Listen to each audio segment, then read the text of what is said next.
Bien, bueno, buenas tardes, buenas noches a todos los que están ahora presentes, y los que se vayan sumando. Esta es nuestra octava charla sobre historia de Asia Antigua. Está con nosotros Sabrina Villa. Ella es licenciada por la Universidad Nacional de Comahue, en Neuquén Capital, Argentina. Y bueno, ella está interesada en esta situación de la comida como ofrenda funeraria en los templos de tanto del Antiguo Egipto como de Mesopotamia, ¿no? Y bueno, ya los que ya estaban hace ratito, pues ya escucharon un poquito el chisme. Entonces, le doy la palabra a Sabrina y pues muchas gracias por haber aceptado esta invitación. Muchas gracias por la oportunidad y buenas tardes a todos. Bueno, yo lo que voy a presentar acá es las ofrendas de alimentos que se realizaban diariamente a los dioses en los templos de Mesopotamia y Egipto. Ay. Eh, Egipto y Mesopotamia tienen, no sé si pasó la diapositiva o está. No, está todavía en la primera.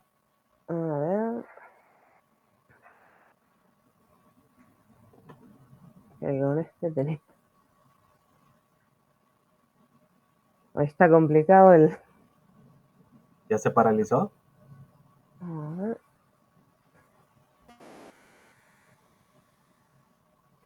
Mm. Ya se pasó a la segunda. Ah, bien, ahí está. Ahora lo logro ver también yo. Bien. Egipto y Mesopotamia son de las culturas antiguas más importantes del Próximo Oriente. Ambas se desarrollaron, como las pueden ver, por los ríos. Egipto por el Nilo y Mesopotamia por el Tigris y por el Éufrates.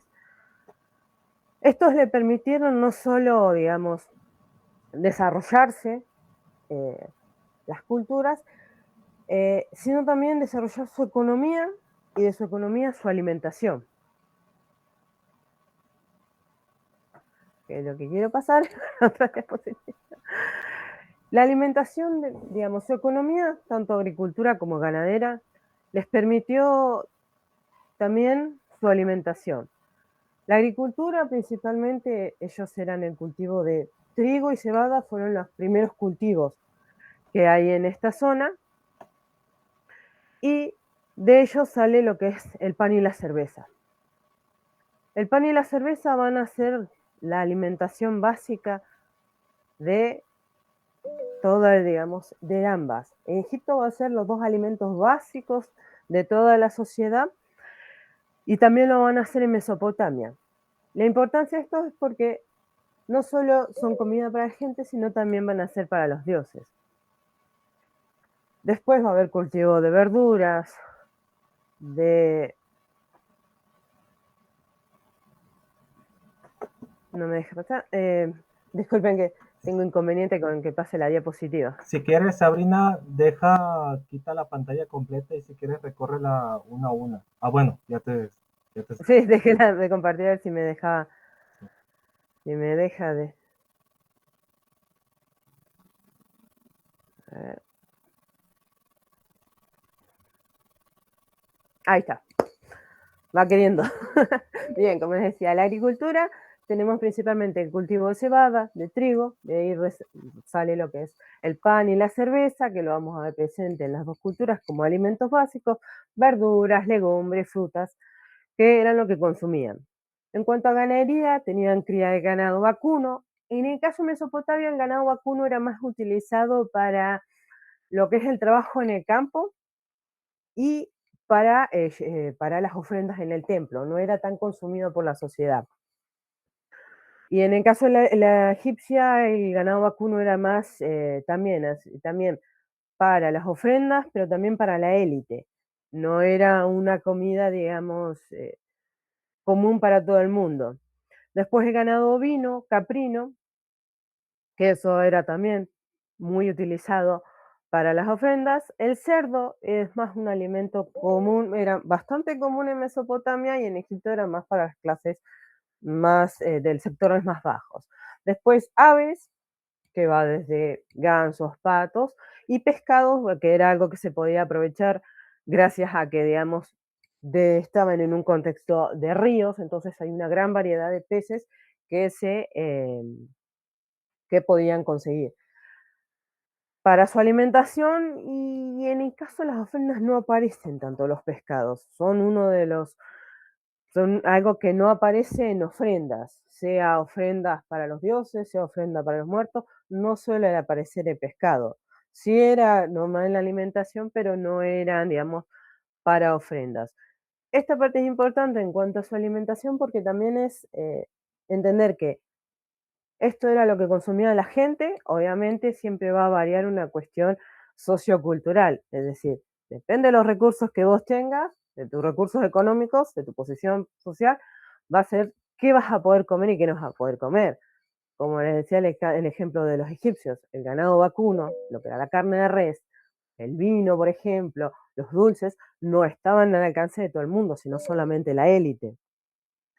Y lo mismo, digamos, sucede para Mesopotamia. Hay ciertos alimentos que no van a ser para todo el mundo, dado un costo, pero básicamente sí va a ser, digamos, este tipo de alimentación que tiene la sociedad.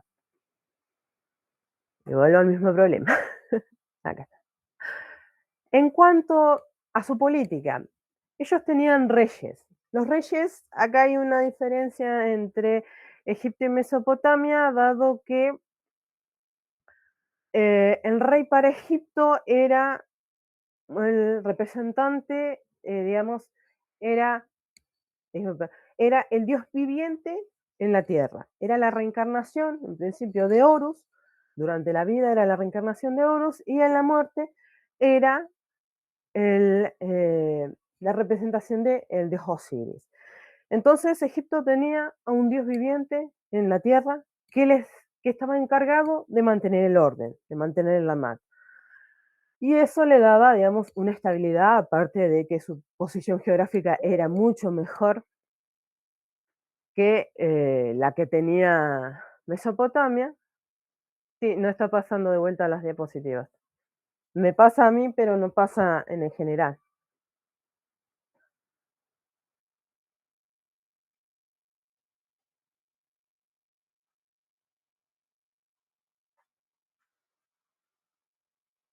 Ah, sí, capaz que sí, porque si no está con eso. Estoy viendo que no quiere pasar.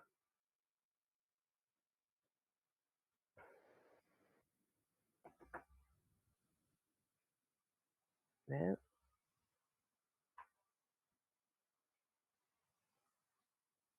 No sé si ahí. Sí, cada vez que intento, se sale.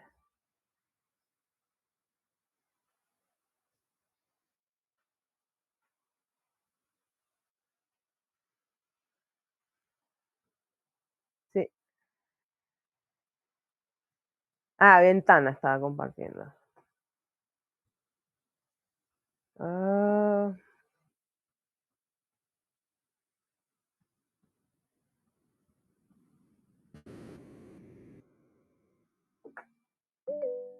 a ver si me deja.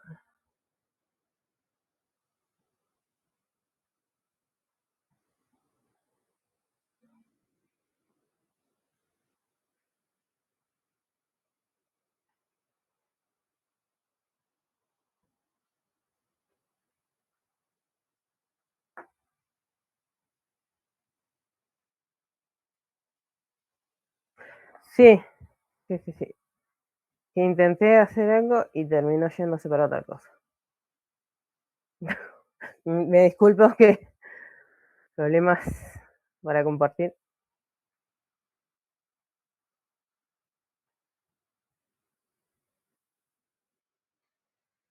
Sí, no sé,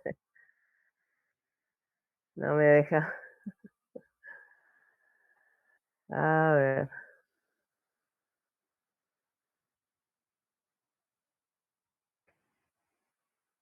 ahora no me deja compartir. Ahora no me deja compartir. A ver si.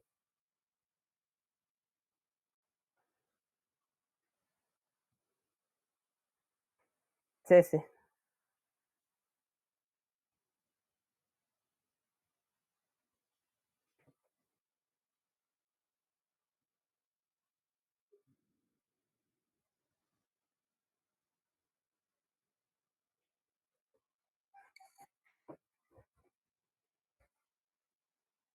Sí, de última, a ver, sí, no sé si ahí,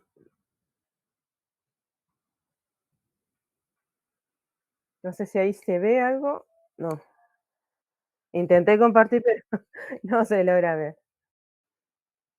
Sí, en realidad son más que nada imágenes como para dar una idea, más que información en sí. Pero sí, es verdad, si no se va a terminar, vaya a terminar extendiendo. Bueno, en cuanto, como les estaba contando, los reyes. En Egipto, como decía, era la reencarnación del dios. Entonces, esto les permitía, digamos, una, tener como un orden, tener eh, garantizado el orden a través de, además él tenía que garantizar la MAT, tenían que tener un orden. Aparte las fronteras le permitían, digamos, tener cierta más seguridad que Mesopotamia, dado que al sur tenía Nubia, que prácticamente durante mucho tiempo lo controló, al oeste tenía un desierto, al este tenía el Mar Rojo, el Mediterráneo al norte, tenía cierta protección, digamos, para poder geográficamente, y la figura del rey como su garante del orden, de la paz, a diferencia en Mesopotamia, donde el rey era más bien, no era un dios, sino que era un representante de los dioses, tenía la autoridad, y en un principio, en el tiempo de Sumeria, él había como un sacerdote dios, perdón, sacerdote rey, que después con los acadios va a convertirse en rey. Pero la función que comparten ambos es la de ser el mediador entre los dioses y los hombres.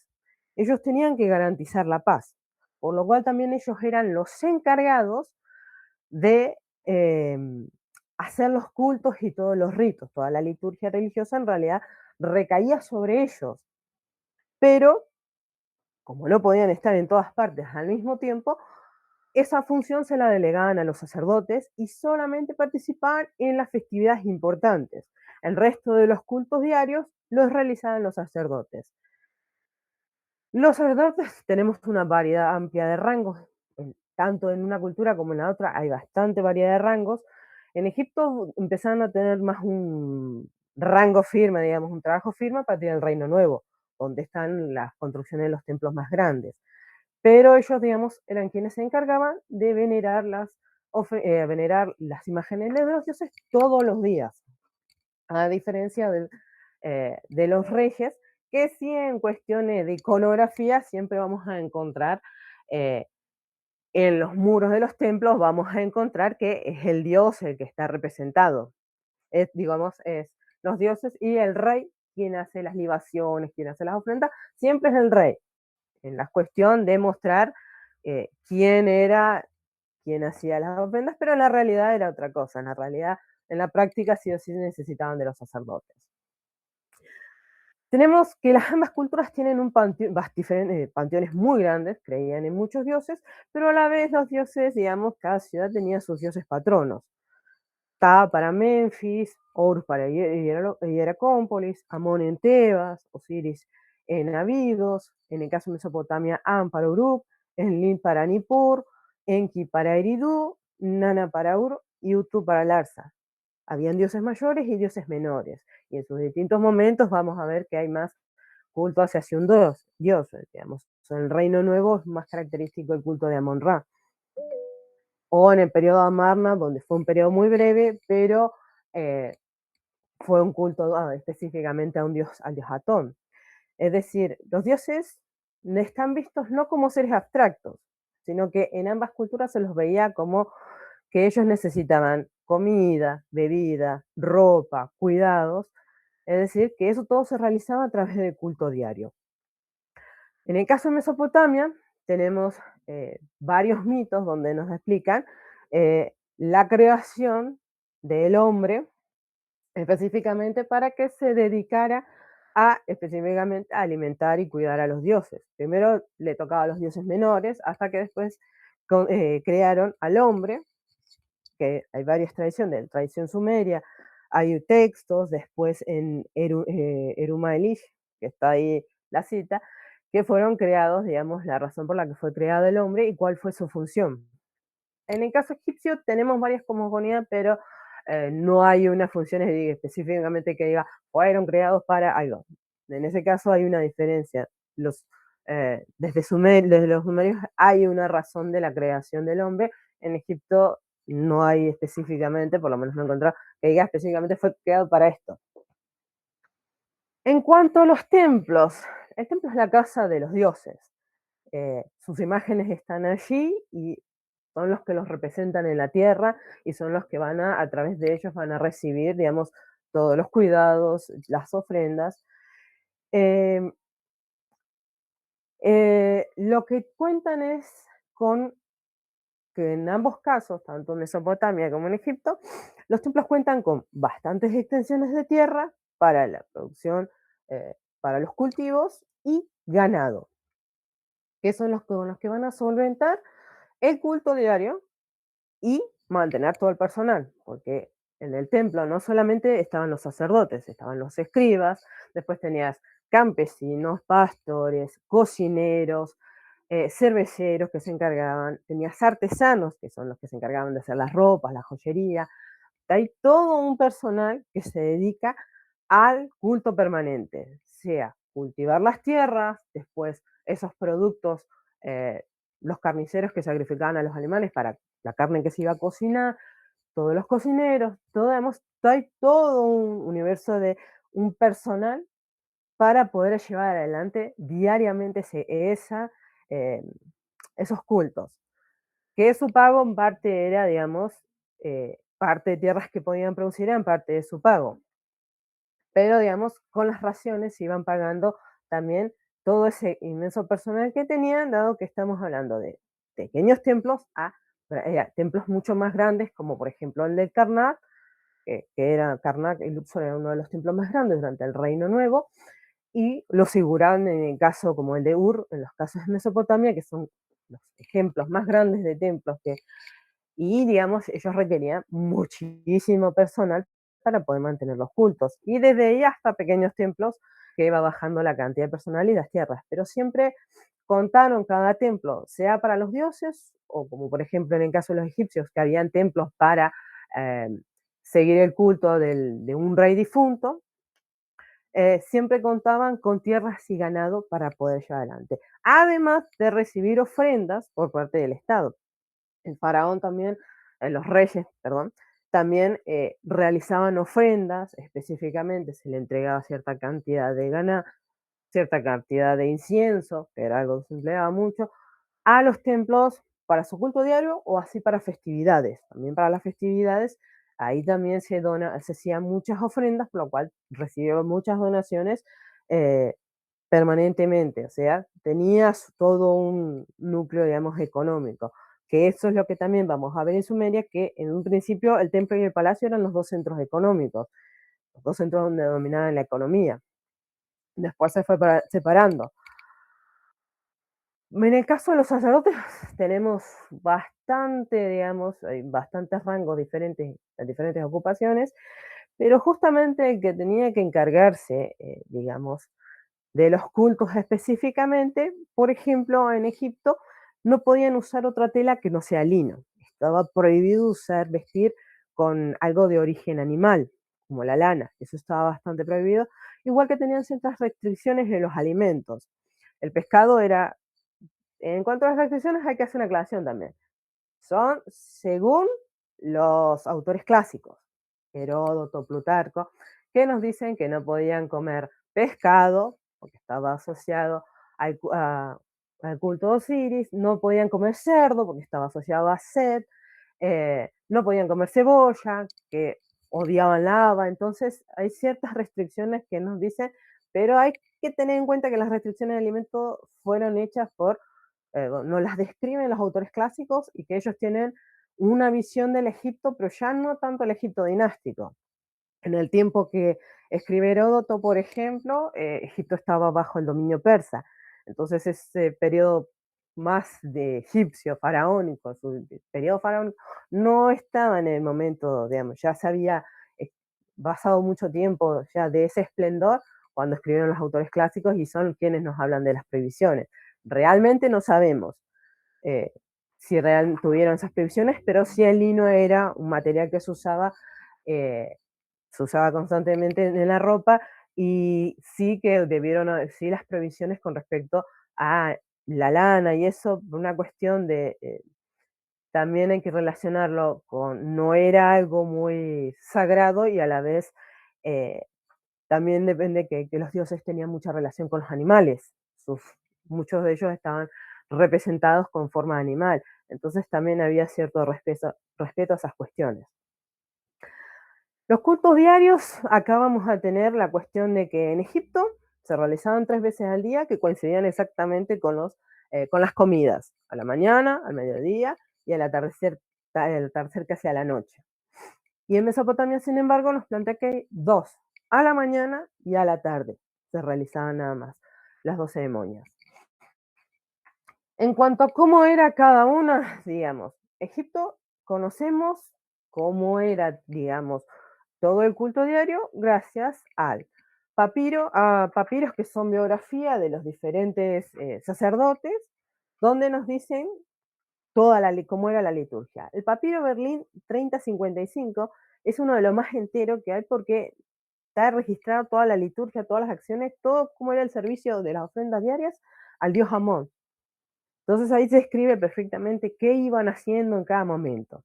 Después hay otros 2 papiros que acompañan, que es Berlín 3014 y 3053, que tienen una liturgia similar, no tan completa, pero este es para la diosa Mut. Con este papiro podemos hacer una unidad de cómo era paso por paso, cómo era toda la liturgia que tenían que realizar. Y por otra parte tenemos escenas del culto que aparecen en las paredes de los templos, como por ejemplo el templo de Seti, primero, en Abidos, hay 36 escenas diferentes donde vemos al rey realizando las diferentes ceremonias, digamos, todos los pasos de la liturgia. Después en el templo de Horus, en Edfu, que tiene 19 escenas, el templo de Dendera, donde hay 6, y después las paredes internas orientales de la sala hipóstila de Karnak, y parte del templo de Luxor también tiene estos relieves donde vemos siempre al rey reinante, porque son de diferentes periodos, al rey reinante oficiando ante la estatua del rey, haciendo las libaciones, las ofrendas, todos los pasos más o menos que nos comenta el papiro de Berlín, lo vemos en las escenas. Después, lo que podemos plantear, lo que vemos es que todos estos cultos empezaron ya desde periodos tempranos, de las dinastías, periodo temprano de la dinastía temprana, se empiezan a hacer estos cultos. Obviamente que la evolución de los templos fue cambiando a lo largo del tiempo, pero los primeros cultos se empezaron a hacer a dioses que fueron, digamos, en los primeros momentos, las primeras dinastías, eran dioses importantes que algunos siguieron y otros ya casi se dejaron un poco del panteón. Satet de Elefantina, Khentiamentium de Abydos, eso fue uno de los dioses bastante importante en las primeras dinastías, pero ya no se lo ve tanto en los últimos. Está en Memphis y Horus en Hieracómpolis, son las primeras que empezaron a verse estos cultos. Egipto lo que hace es empezando como eran, digamos, los cultos en Egipto, empezaba con el sacerdote encargado que tenía que purificarse primero. Lo que hacía era, si el templo tenía un lago como en el de Karnak, se sumergía en el lago o usaba agua y después con incienso se limpiaba y masticaba un pedacito de natrún para enjuagarse la boca. Entonces ya estaba listo y purificado para presentarse ante el dios. Lo que seguía era empezar, digamos, incensar todo con incienso el templo y se acercaba al santuario donde rompía el cerrojo. Todos los días se cerraba permanente el santuario, y cada vez que se realizaba se rompía el cerrojo, era, digamos, la forma de despertar al dios en el caso de la mañana, y empezaban las alabanzas y a purificarlo con incienso. Luego, hacía con arena blanca, limpia, hacía un montículo de arena que representaba el montículo digamos, montículo original, el montículo primordial de la creación. Coloca al dios ahí y sigue todo su proceso de limpiar con incienso y toma, digamos, al ponerlo en el montículo de arena, se simboliza el renacimiento nuevamente del dios. Después prosigue con retirarle todas las vestiduras de la ceremonia anterior, lo limpia con incienso, le pone nuevos ungüentos, le ofrece telas rojas, verde, azul, blanca, que están purificadas y son presentadas al dios. Después se le ofrece joyería, como un collar ancho que se le coloca, coronas, y prosigue a ofrecerle las ofrendas de comida. Estas son presentadas en bandejas, todo decorativo, y se enuncia qué alimentos les está ofreciendo, qué alimentos, qué bebida, y se lo deja, digamos, en una mesa frente a ellos para que sea consumido. Mientras el sacerdote está recitando himnos, todo lo que corresponde, una vez pasado un tiempo, digamos, se retira la comida, se viste con lino a la imagen del dios y se lo devuelve, digamos, a su santuario, donde se vuelven a cerrar los cerrojos a la noche, y el sacerdote retira las ofrendas, la mesa con las ofrendas, y barre sus pisadas, digamos, va limpiando cuando se retira, va limpiando con una escoba sus pisadas para que quede todo tal cual estaba antes. Eso es a grandes rasgos, digamos. Era toda una ceremonia que llevaba mucho tiempo, paso por paso. Hemos explicado a grandes rasgos, sería así. Era una ceremonia que se realizaba dentro del santuario y no cualquiera podía estar presente, digamos, solamente el sacerdote y a lo sumo su ayudante eran los únicos que podían estar presentes. Eso era, digamos, secreto. Eso fue prácticamente la forma ritual, no cambió, no tuvo grandes cambios a lo largo de la historia, solo en un momento, en el periodo de Amarna, donde ahí hubo un gran cambio. Primero porque el faraón Amenhotep IV, que después se cambia el nombre como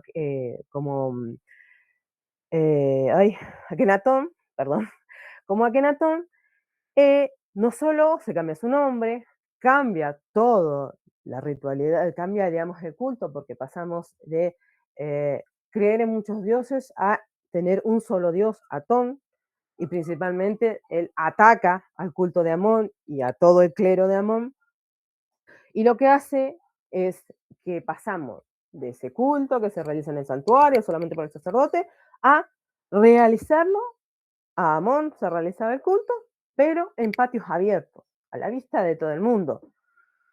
Ahí cambia muchísimo, dado también que Atón está representado por el disco solar, no tiene una forma corpórea, solamente vemos está representado el disco solar y con los rayos que salen como terminan como especie de manitos, que son las que llegaban al faraón o llegaban también en el caso de sus ofrendas. Tenía la imagen para mostrarle, y ahí es un gran cambio, porque no solo sale a la vista de todos, aparece, sino que también el dios no tiene una forma, una imagen en sí, sino que le está atribuyendo al sol. Y ya no se representa al rey solamente él frente al dios haciendo todo el culto, sino que ya ahora tenemos, está el rey, está la reina Nefertiti, están sus hijas e incluso aparecen algunos funcionarios en la imagen donde están ofrendando comida y flores al dios.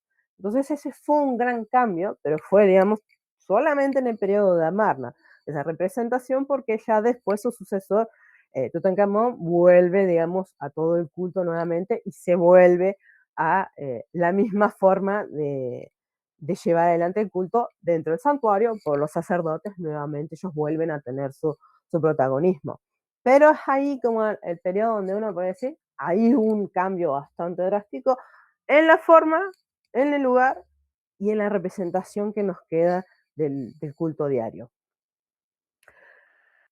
En cuanto a diferencia, en Mesopotamia, el culto, como les había mencionado, se realiza a la mañana, cuando se abren las puertas del templo, y a la noche, cuando se cierran las puertas del templo. Ellos también recurrían, el sacerdote se encargaba de abrir, lavar la imagen.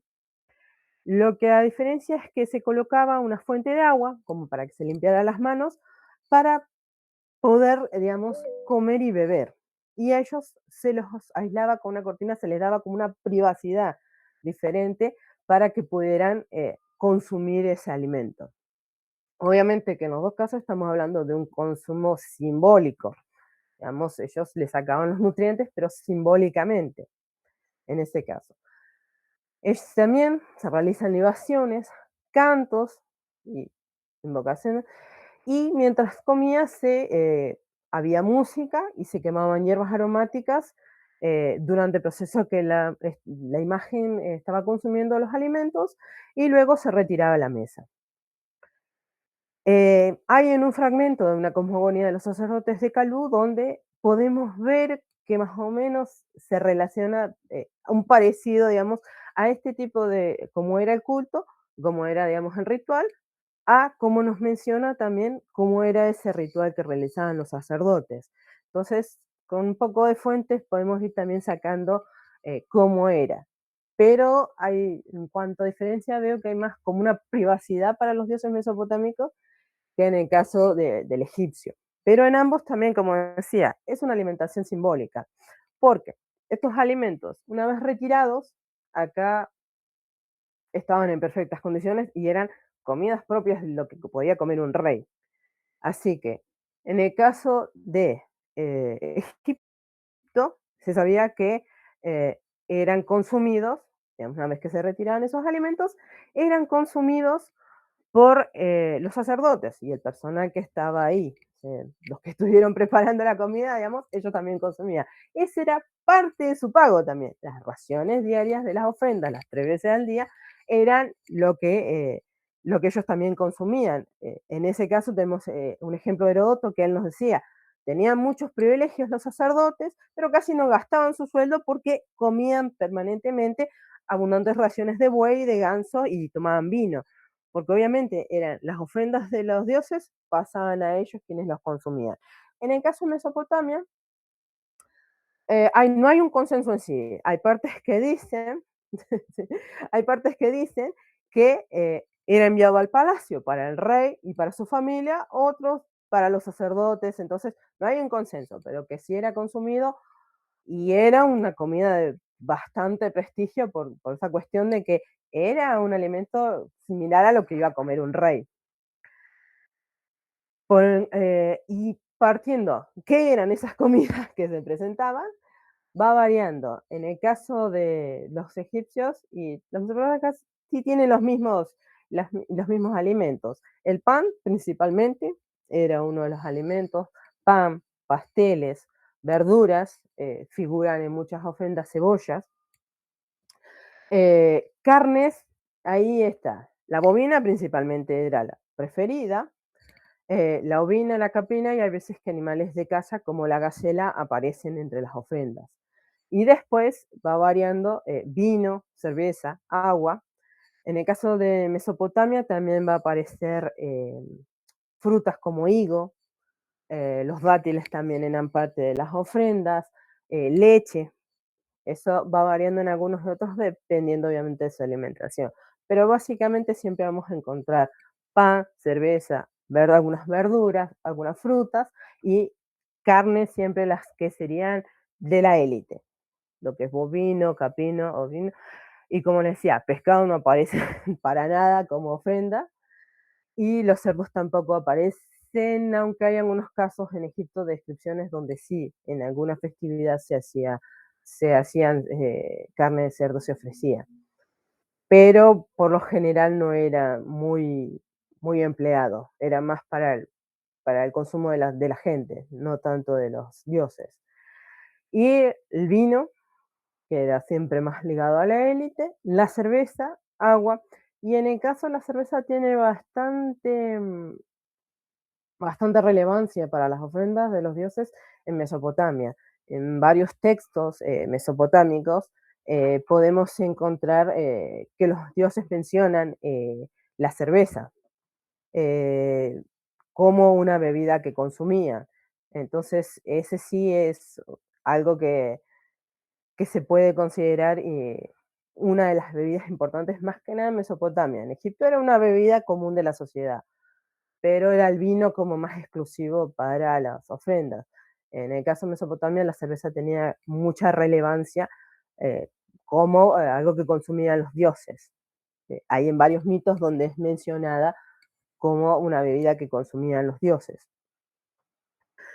Estos, digamos, alimentos eran, los podemos ver en las imágenes, donde vemos las mesas de ofrenda, donde más que nada las egipcias, que son bastante detallistas, y sobre todo la de las tumbas, como la tumba de Nefertiti, se ven las mesas de ofrenda y se logra distinguir bien detallado un ave, se puede distinguir un ganso, los panes, digamos, con las imágenes podemos distinguir bien los alimentos.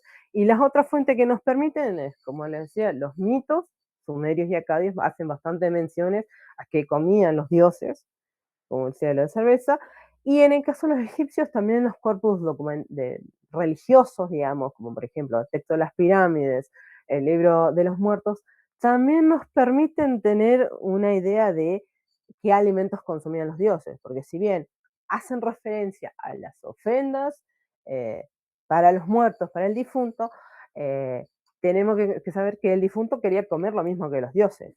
Entonces, ahí hay menciones de cerveza, de pastel, de leche, de patos, carne asada, de corderos y todo eso, que son alimentos que quería comer el difunto, pero a la vez que están relacionados con los dioses, que son, digamos, las dos formas de saber qué tipos de alimentos eran los que consumían los dioses.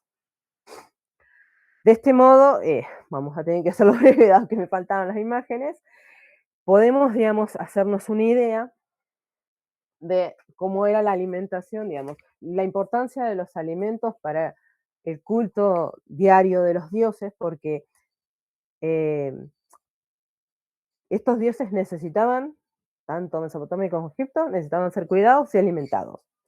Pero también, les estaba hablando un detalle, estos alimentos tenían que tener un detallito importante en algunos casos. Porque cuando hablamos de la carne animal, hay que tener en cuenta que algunos dioses, como ya le había mencionado antes, tienen características o relación con algún animal en especial. Por ejemplo, en el caso de Amón, de Genún, en Egipto, estaban representados como un carnero. Y en el caso de Mesopotamia, el dios Acán, no se le podían ofrender ovejas y a Mingulaga no se le podían ofrender terneras. Siempre tenían que tener en cuenta que el animal que estaba relacionado con el dios no tenía que ser ofrendado y tampoco consumido por sus sacerdotes, en las restricciones que tenían. Entonces, ese también es un detalle interesante porque te permite ver su relación de su forma animal o su relación con cierto animal con el tipo de alimentación que tenían que recibir.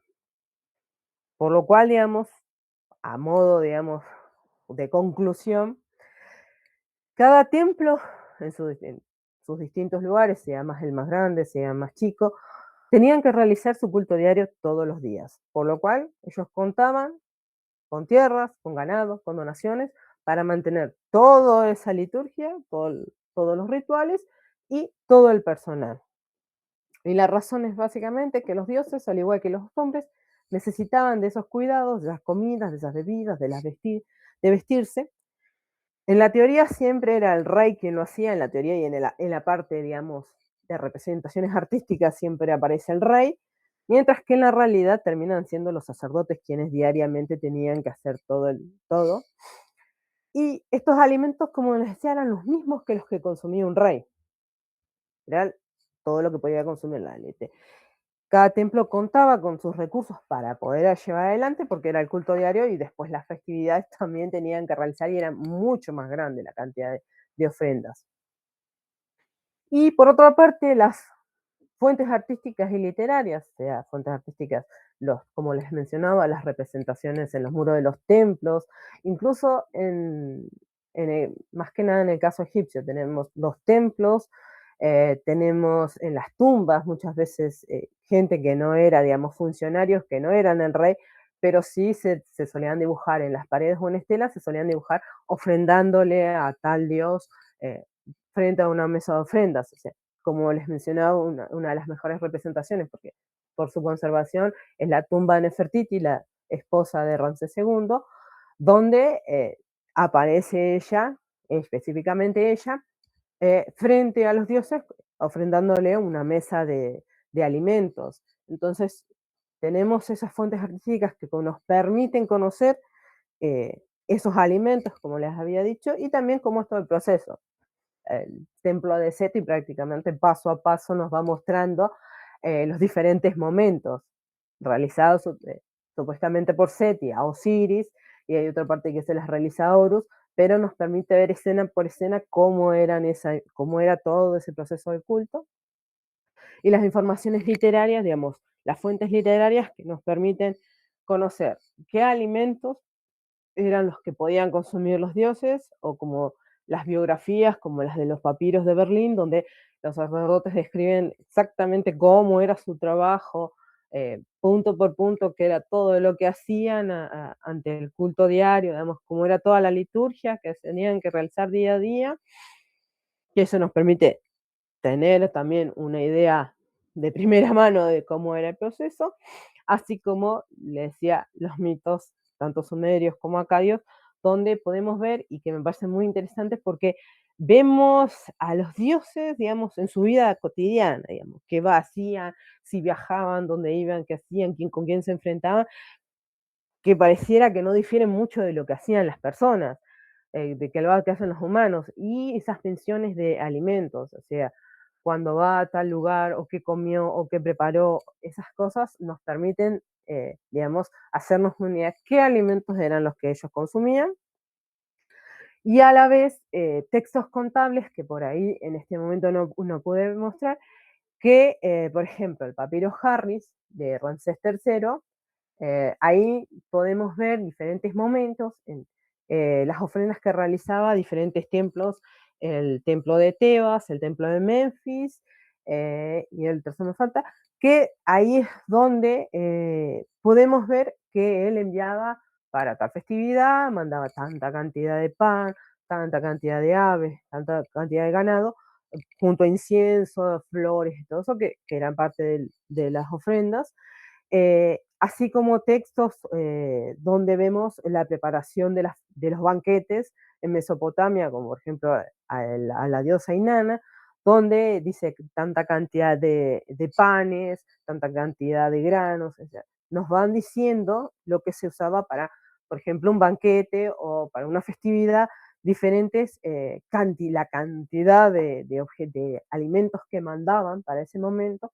Entonces nos permite hacernos una idea de qué eran los alimentos y la cantidad que se podían emplear, porque en el caso de Egipto eran 3 veces al día que se realizaban las ofrendas, eh, y había bastante, digamos, muchos alimentos que preparar, considerando que cuando se sacrificaba, por ejemplo, una res, había que usarla porque no era que la podía dejar para después.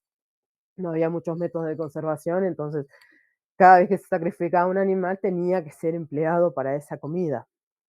Y eso a nivel de todo el reino. Entonces, tenemos, están buenos también los libros donde nos presentan esas, como el Vampiro Harris, porque nos da una idea de la cantidad que se consumía. Aparte, siempre considerando que la festividad era muchísimo más grande, porque ahí sí dejaban que participara, digamos, la gente. En las festividades se le hacían las ofrendas, pero después las ofrendas no solo eran consumidas por los sacerdotes y el personal, sino por toda la gente que estuviera cerca. Por eso es que se considera también que eran los momentos en donde los sectores más bajos podían consumir, digamos, reses, algo que no tenían en su día a día. De esta forma podemos, digamos, concluyendo ya, estas fuentes, tanto artísticas como literarias, nos permiten comprender y tener todo, digamos, la información de los alimentos que recibían los dioses diariamente y a la vez relacionarlos también nos permite conocer eh, y relacionar cómo era la alimentación de esa sociedad, porque los dioses eran parte de esa sociedad y, digamos, todo estaba, digamos, a mi entender, todo estaba relacionado. Todo lo que comía, digamos, así como comían los hombres, así como comían los dioses. Cumplían la misma, digamos, función, porque en el fondo ellos tenían, digamos, las mismas necesidades que los hombres. Muchas gracias por su tiempo y discúlpenme por la presentación que la verdad que me falló y justo necesitaba muchas partes de esa.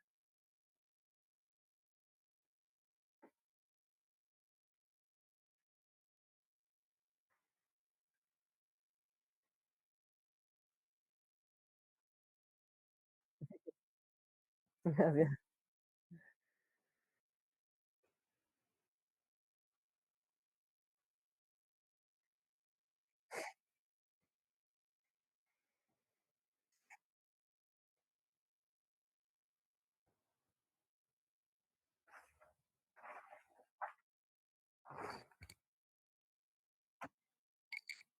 Mm,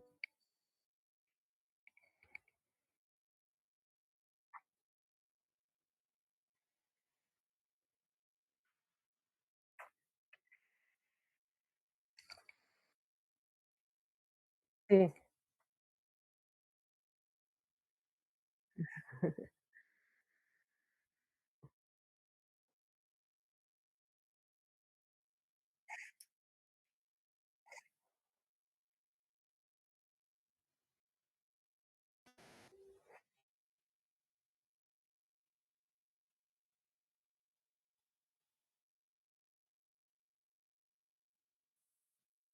Mm,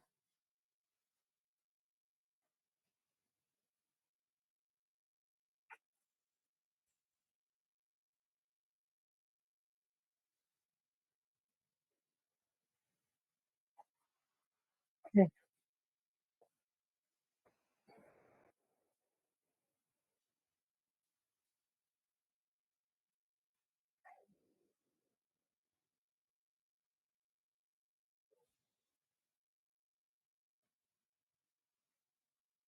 Mm,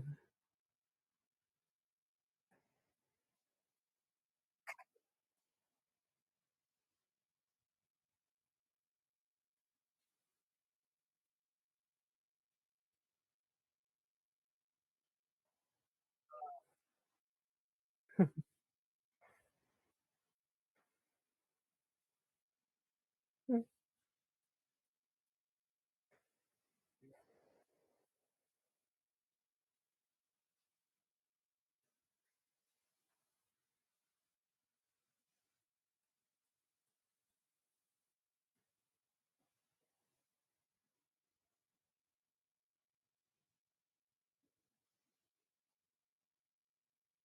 mm.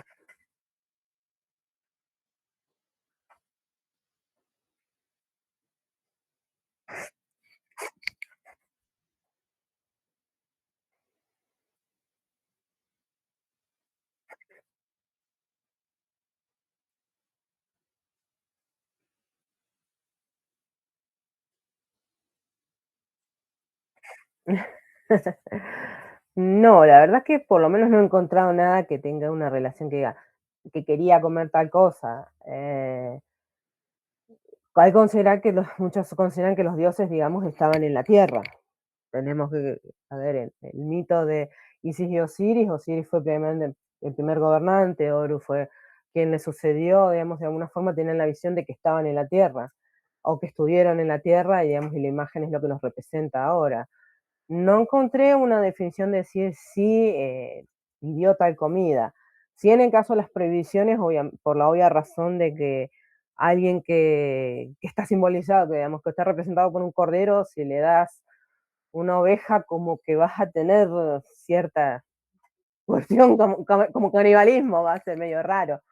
Que también ahí puede ser la relación de que, por ejemplo, en el periodo de dominación persa, que había un templo judío en Elefantina, al lado del de Genún, que Genún está representado por un carnero, Cuando fue la invasión persa, los sacerdotes aprovecharon de Genún aprovecharon para destruir el templo judío, digamos, pero también hay que entender que hay un autor que ahora no me acuerdo que plantea, era el animal el problema. En uno lo sacrificaban y en el otro lo adoraban, entonces había un conflicto de interés entre los animales, por una cuestión del animal en sí. En ese sentido veo la prohibición de ciertos animales no porque están relacionados con él, pero no encontré así específicamente que quieren comer tal cosa. Sí, encontramos, por ejemplo, en del libro de los muertos, que el difunto dice, quiero comer tal cosa como tal, quiero comer lo mismo que come tal dios, el pan de tal, o voy a comer tal cosa de tal dios. Que por ahí sí, el difunto insiste en que quiere comer lo mismo que el dios, pero que el dios específicamente, no, no he encontrado nada todavía que especifique que el dios quería comer tal cosa. Y, sí, no, una cosa, en cuanto al pescado, sí era una alimentación común en Egipto, más que nada de las clases las más bajas. Por ejemplo, los constructores de los valles de los Reyes, del Valle de los Reyes y Valle de las Reinas, tenían en su alimentación diaria pescado seco, pero no era algo que se viera en ofrendas para muertos o en ofrenda para los dioses, no era muy común, era más para la alimentación cotidiana, porque obviamente teniendo al río ahí, con la gran variedad de peces que tenía, era consumido, pero más una alimentación de la sociedad. Y la prohibición supuestamente del pescado viene de los autores clásicos, insisten, pero por una cuestión de que los sacerdotes no debían comer pescado, tenían esa prohibición de pescado, porque en el mito de Isis y Osiris, cuando Set despedaza a Osiris, encuentra su cadáver, lo despedaza, el falo lo arroja al Nilo y el pez oxirrinco lo come. Entonces, de esa forma quedó que el oxirrinco estaba prohibido comer y se relacionó los peces para todos los sacerdotes. Por eso es que ellos tenían esa prohibición de pescado. Pero vuelvo a lo mismo, es más de los autores clásicos que en sí de Egipto. Pero no se sabría, el pescado sí era común para toda la sociedad.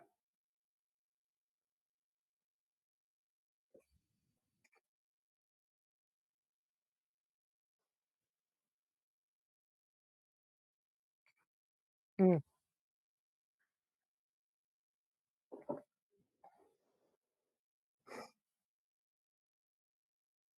mm, mm,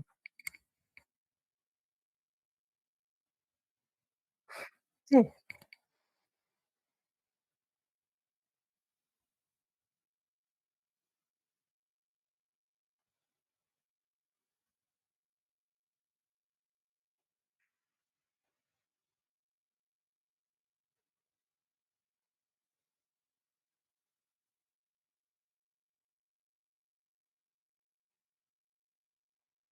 mm.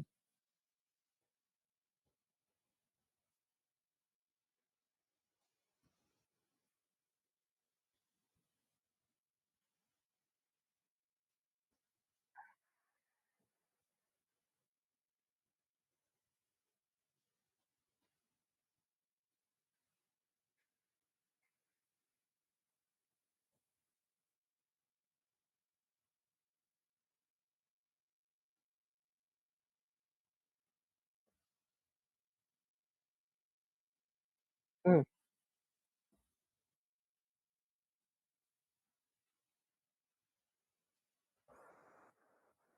Creo que está mucho más relacionado y buscó su origen a diferentes contextos a los que fueron viviendo. Primero contextos climáticos, contextos del desierto, porque por ejemplo, Set siempre fue creo que es un ejemplo de fue adorado, fue odiado, fue adorado, fue odiado, depende de la época, depende si lo querían o no lo querían. Y él, si bien está, como te decía, prohibían el cerdo porque estaba asociado a él, pero también estaba asociado a la tempestad, al desierto, a la esterilidad.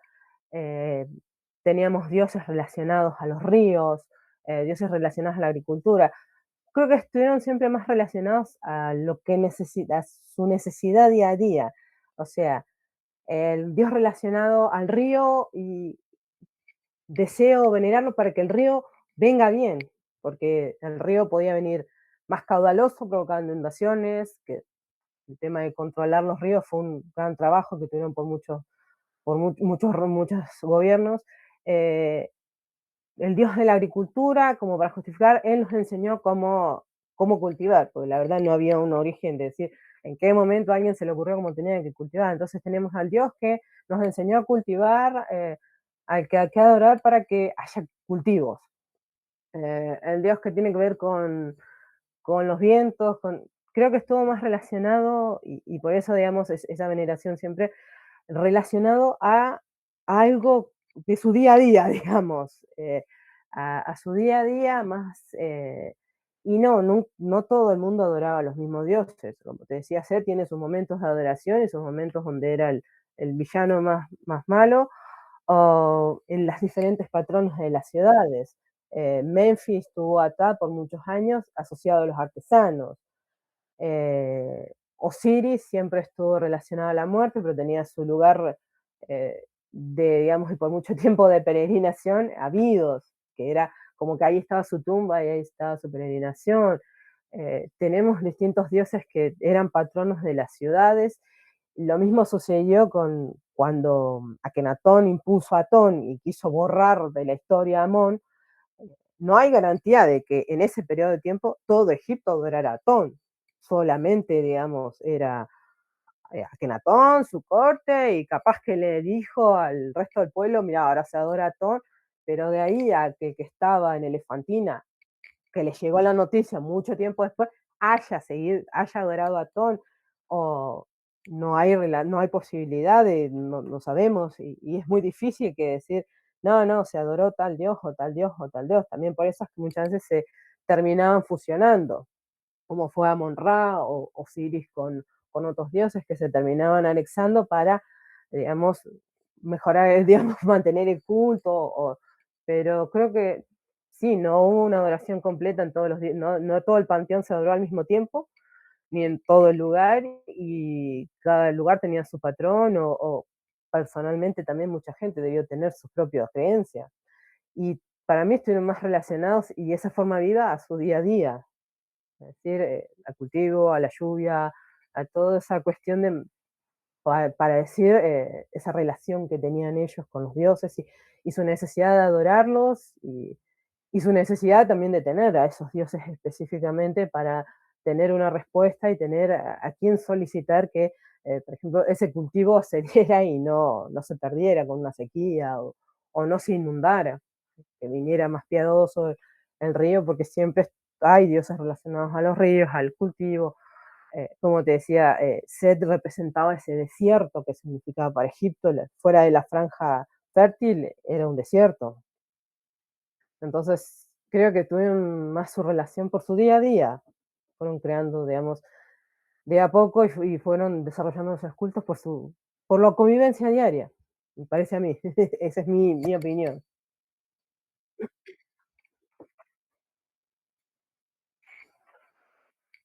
Mm.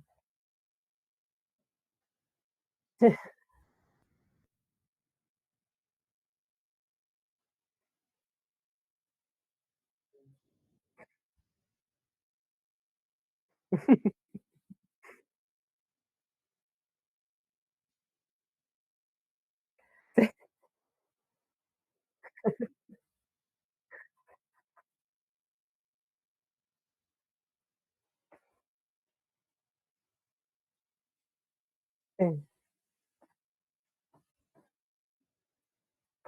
sí,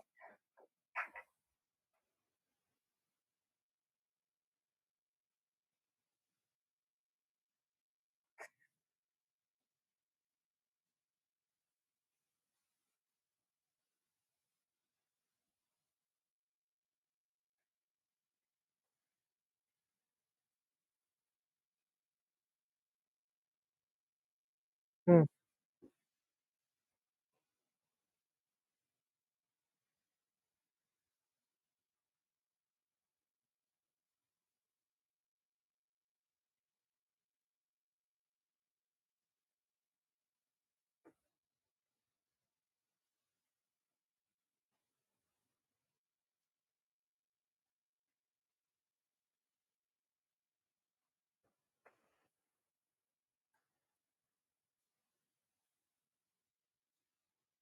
no, no. Sí, la institucionalización, más como institución del sacerdote en Egipto fue más que nada en el Reino Nuevo. Ahí fue como que se desarrolló esa institución firme, firme. Y también ahí fue donde en un momento sufrió porque Namarna, eh, a Kenatón le quitó todo, todos sus privilegios, sus recursos, todo le quitó y después se lo devolvieron y después en el tercer periodo intermedio ellos ahí sí tomaron más poder que el rey, que en su momento llegó un, que los sacerdotes de Amón tuvieron muchísimo más poder que el rey, pero eso siempre ante la variación de Egipto de por momentos centralizados, momentos de inestabilidad, momentos centralizados y aprovecharon. Pero sí, creería que en ese sentido contaban con muchos privilegios en relación a los otros sectores de la sociedad, porque digamos su alimentación era la misma de la que tenía el faraón al consumir lo mismo que los dioses, pero sí tuvieron que soportar, digamos, tenían cierta independencia, porque no hay que olvidar que en ambos, en tanto Mesopotamia como Egipto, eran centros económicos los templos, dados que tenían sus recursos, su tierra, su ganado, su personal, eh, recibía donaciones tanto de los reyes como de gente que quisiera alguna cosa en especial, y a la vez eran los circuitos de sabiduría, porque ahí estaban las bibliotecas, ahí se aprendía a escribir y todo ese dominio, tenían ciertos privilegios, pero creo que siempre tuvieron que depender del rey, excepto en los momentos obviamente de inestabilidad, donde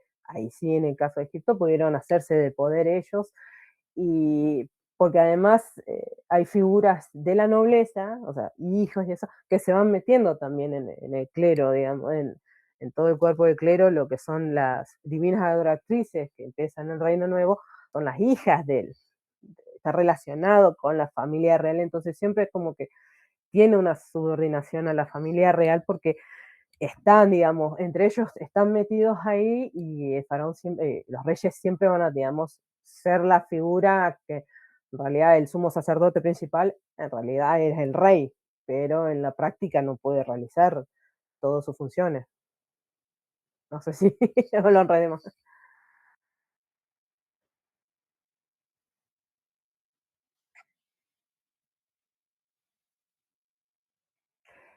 Había sacerdotes, pero también teníamos, en realidad, algunos autores plantean que se consolidó la institución más firmemente, ¿sí? Es decir, que el sacerdote era toda su vida sacerdote, en ese sentido, que se preparaba y estaba toda su vida. Antes sabía, sí, desde el principio hay sacerdotes, pero como más institucionalizado, más de carrera, digamos, por decirlo de una forma, fue en ese momento, fue en el Reino Nuevo.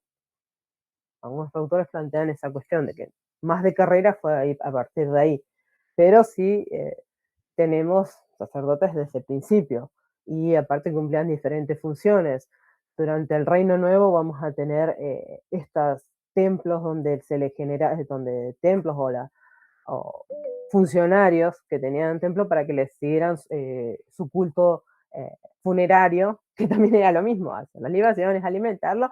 Durante el Reino Nuevo vamos a tener muchos de eso. Por ejemplo, el templo de Kefren, que queda frente a su pirámide, era esa función, los templos funerarios que habían junto a las pirámides, en el caso de Giza, o más, eran para que sigan su culto diario, que después van a ser en el Reino Nuevo los grandes templos en Tebas Oeste, como el Ramesseum, Medinet Abu, que son los templos también donde se seguía el culto al rey difunto y a los dioses también. Siempre había un dios ahí también que se le rendía culto.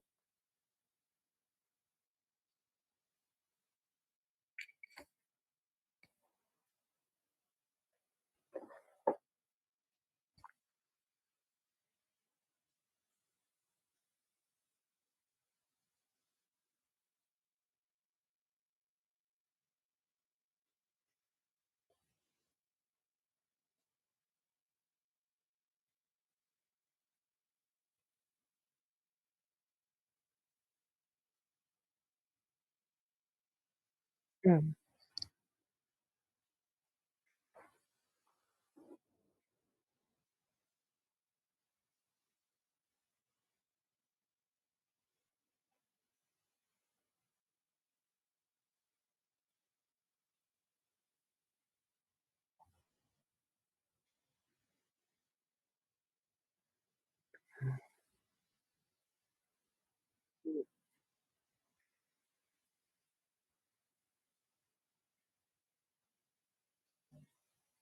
Sí, mm,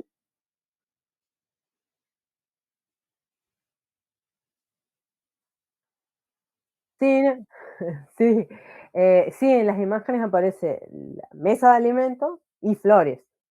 De por sí hay una flor, que no me acuerdo cuál es, que aparece muchas veces en los banquetes, era una que olía. Pero sí, ahí aparece, en Amón aparece, junto con los alimentos, flores también, en Dios. Eh, Hay que considerar que ese Dios era bastante diferente, porque en realidad los rayos, las manitos, llegaban hasta la comida y hasta las flores, era la forma de alimentar.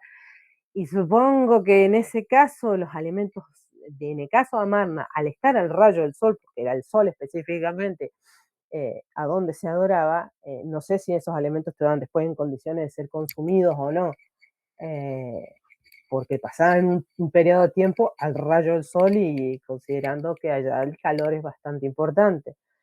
Pero sí, en Amarna aparecen las flores.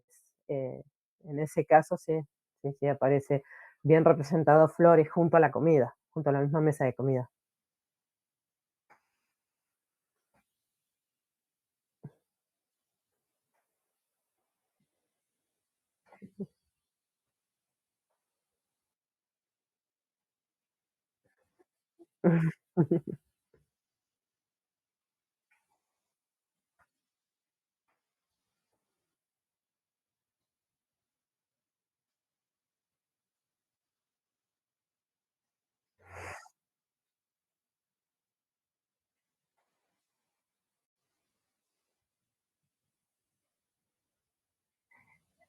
Sí, me pareció raro, perdón, buenas noches a todos.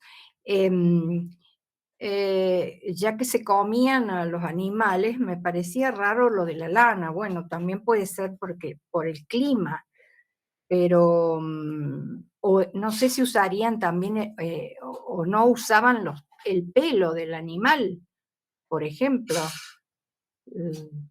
Ya que viste, en todas las culturas los cueros se usaban como para todo, para ornamento o para cubrirse o para toldos, lo que fuera. No sé si, como decías que el animal era usado en su totalidad, pensé que se podía usar el cuero para algo. Sí, el cuero, para vestimenta los egipcios siempre usaban el lino, por una cuestión de lo fresco, digamos, Sí, de eso, soportar el entiendo. clima que hay en Egipto. El cuero, en el caso de los sacerdotes, no especifica que puedan haber sido usados para algo en especial. Seguramente los cueros terminaban siendo procesados en otra cuestión, eh, como en escudos, en algún instrumento, alguna, no sabría decir qué fue usado, digamos, Claro, qué sucedía después con los cueros. sí, sí. Sí, por ejemplo, hay una momia que fue envuelta en cuero, que se supone que es un castigo, porque, digamos, envolverla era como una deshonra, era, digamos, bastante deshonroso que se envuelto, pero él está dentro del contexto de un castigo. Se supone que es el príncipe que participó en el magnicidio de Ramsés III. Por unas cuestiones de ADN suponen que él sí fue envuelto en cuero de animal y ahí sí como que, digamos, deshonrosamente porque fue un castigo lo que le hicieron a él. Pero ¿qué decían? En el caso de los sacerdotes no se usaba para nada los cueros, la lana, no lo usaban y ¿qué se usaba después? Tal vez eso pasaba a manos de artesanos que hicieran alguna cosa con los cueros y fuera para, digamos, otra parte, digamos, de la sociedad, no específicamente para contexto religioso. Bueno, gracias, Sabrina, gracias.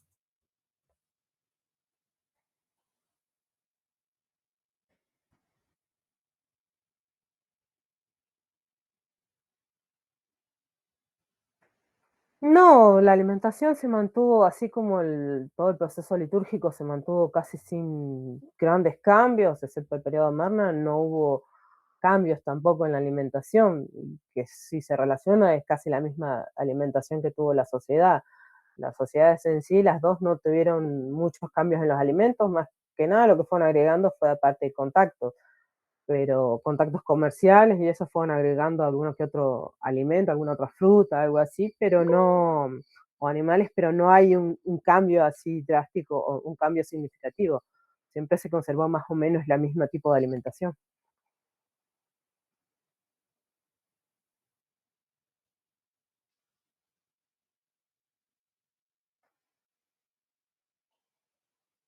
Claro, no, vengo del antiguo Egipto. Eh, Buenas noches, Sabrina, desde Tenerife. Eh, Mi pregunta va dirigida en varias direcciones y va unida a la de Carlos en una parte. En el 1000, más o menos, en el 700, se produce la conquista de Egipto por parte de Nubia. Pasan la primera, la segunda y la tercera catarata y llegan hasta, lo primero que hacen es llegar al templo de Amón, porque tiene una veneración a Amón. Esa Ujú. influencia que tú ves en la alimentación egipcia del periodo del Reino Nuevo y todo ese primer milenio de la Edad del Hierro, es lo que es el norte de África, ¿en qué influyen esas poblaciones cercanas a Egipto y en los archivos de lo que es el templo de Karnak, que es el más grande y es el más poderoso en ese momento, Mm. junto con los sacerdotes? ¿Qué influencia tiene en la alimentación? De eso te voy a ser sincero, en cuanto a Nubia no tengo mucho conocimiento. Eh, la alimentación debió ser similar a los egipcios, dentro, supongo. Y tal vez la influencia de decir, bueno, estos eran los alimentos, este tipo de alimentos eran las ofrendas, tratar de asemejarlos, pero en eso disculpame, pero mucho de Nubia yo no estoy relacionado. Sí sé la invasión, todo, pero no sabría decirte si hubo alguna, porque como no conozco Nubia, no conozco su alimentación.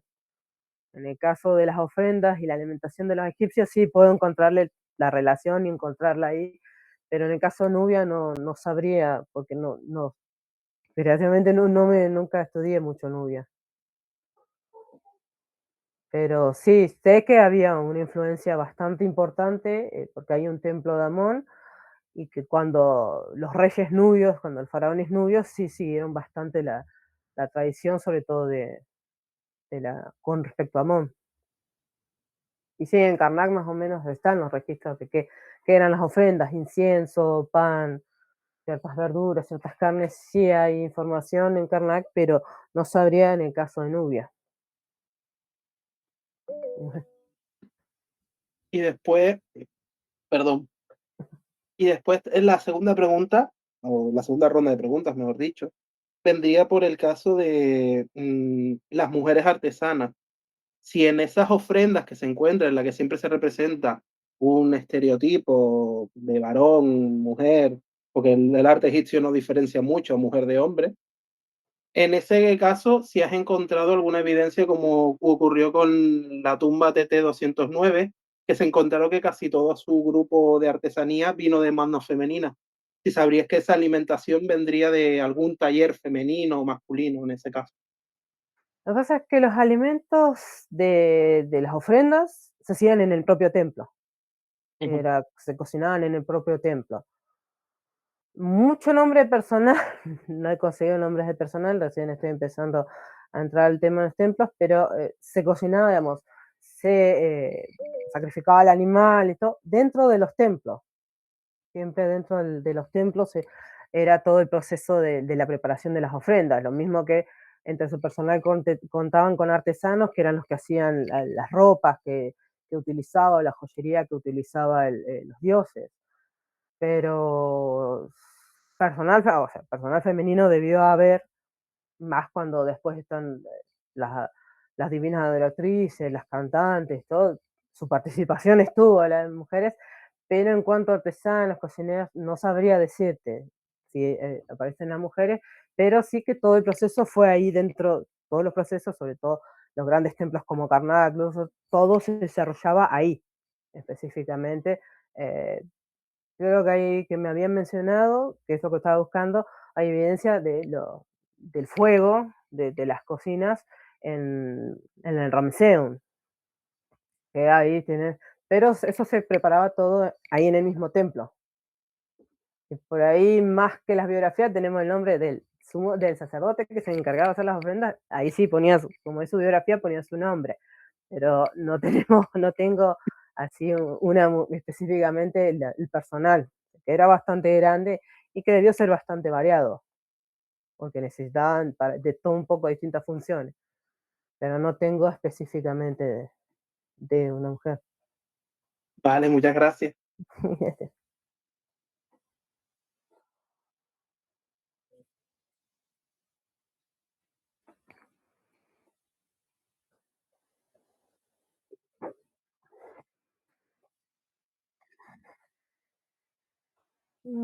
La verdad, eh, con lo que fue con las preguntas, me vienen otras ideas de ir detallando más, así como eh, conocer un poco más el personal que ha trabajado y adentrarme más en esa cuestión, como le decía, de las cocinas, de ver todo el proceso internamente, más el tema de más dentro del templo, cómo era el trabajo para preparar esas ofrendas. Pero por el momento sí, me vengo mirando, vengo ideando con las preguntas distintos puntos en los que tendría que ir trabajando también. Porque agradezco las preguntas porque te ayudan bastante a ver dónde podés ir trabajando también.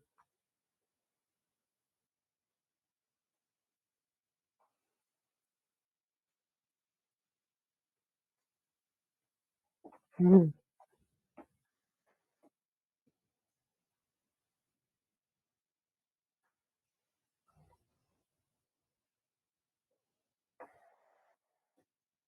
mm,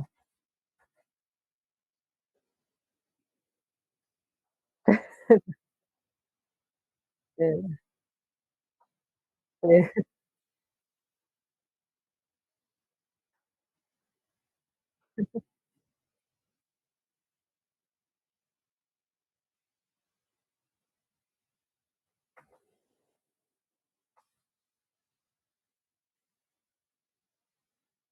sí, y la presentación también que se me complicó con esa.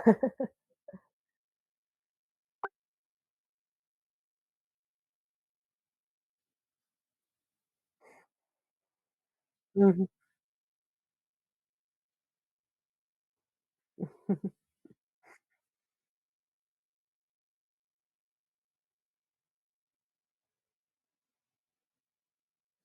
ujú.